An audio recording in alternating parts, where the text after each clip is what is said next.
O mercado da bola no Brasil está pegando fogo e hoje a gente vai mergulhar fundo numa verdadeira jogada de xadrez que o Flamengo está armando para garantir um novo nome para o seu golo.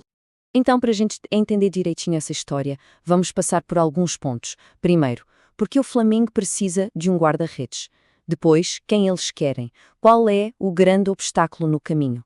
Como tudo isso se encaixa no plano geral do clube? E, claro, o que esperar dos próximos capítulos? Bom, toda grande negociação no futebol começa por um motivo, uma necessidade. E o que foi que deu o pontapé inicial nessa busca do Flamengo? Tudo começa aqui, com a saída confirmada de Matheus Cunha. A partida dele vai deixar um espaço importante no elenco para a temporada de 2026 e isso força o Flamengo a se mexer no mercado.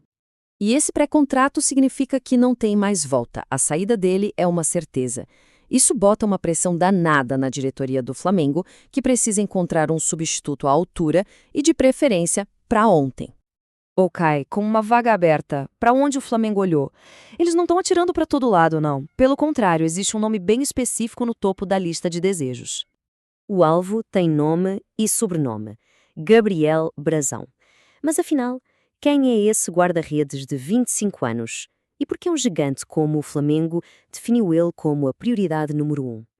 A trajetória do Brazão é bem interessante. Ele surgiu como uma grande promessa no Brasil, foi ganhar experiência na Europa, passando por clubes como a Inter de Milão, e agora, de volta ao futebol brasileiro, não demorou nada para virar peça-chave no Santos.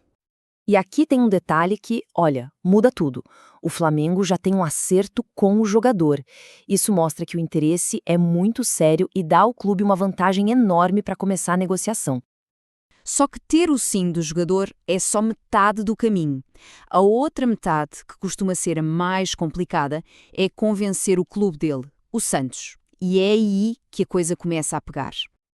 Olha só esse cenário. De um lado, o Flamengo jogando com calma, esperando o momento certo para dar o bote. Do outro, o Santos batendo o pé, dizendo que não vende e se agarrando numa multa rescisória que eles consideram impagável. É um verdadeiro cabo de guerra. E para complicar um pouquinho mais, o Santos não é o único dono do passe do Brasão. A Inter de Milão ainda tem 40% dos direitos dele. Ou seja, qualquer negócio que aconteça, uma boa grana vai lá para a Itália. Se o Santos está fazendo o jogo duro e não quer nem conversar, como é que o Flamengo pode quebrar essa resistência?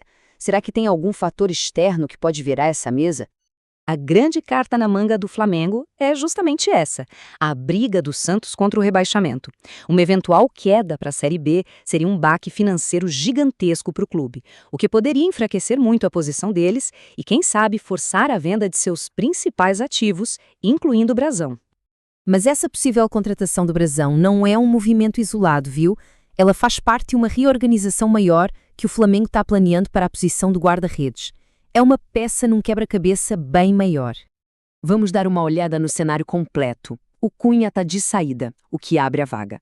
O Brasão é o grande alvo para ocupar esse espaço. E, ao mesmo tempo, tem a situação do Agustin Rossi, o titular absoluto, cujo contrato também está na pauta da diretoria.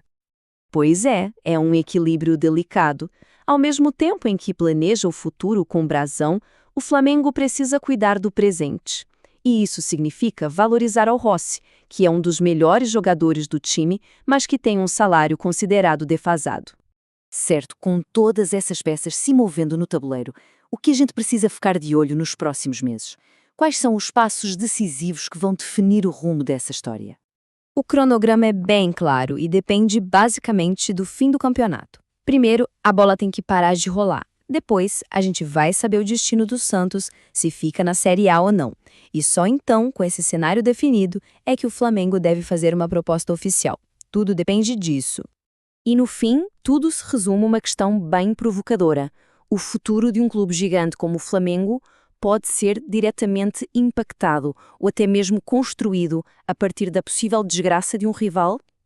No futebol, como a gente sabe, a tragédia de um pode ser a grande oportunidade de outro.